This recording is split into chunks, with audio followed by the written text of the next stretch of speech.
Gen I farch glas a hwnnw'n towli, toes dim o'i fodd yn sir Aberteifi. Falarwdl didl dal, falarwdl didl dal, falarw ho ho, falarw ho ho, falarwdl didl dal. Gen I gyfrwyn newi o gyrwn ochr mochyn, ffyrwyn dwbl rins a gwarthol a sbardyn.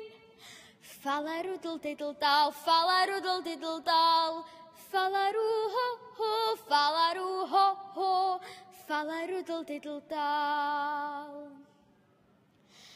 Gen I hyd silc o siop Aberhonddu, ffrisiwn i'n fawr rhoi sofren amdani. Falarwdl didl dal, falarwdl didl dal, falarw ho ho, falarw ho ho, falarwdl didl dal. Gen I got fain o waith teilwr Llundain, stitio hi'n dyn o boi ti fy nghyfen. Falarwdl didl dal, falarwdl didl dal, falarw ho ho, falarw ho ho, falarwdl didl dal.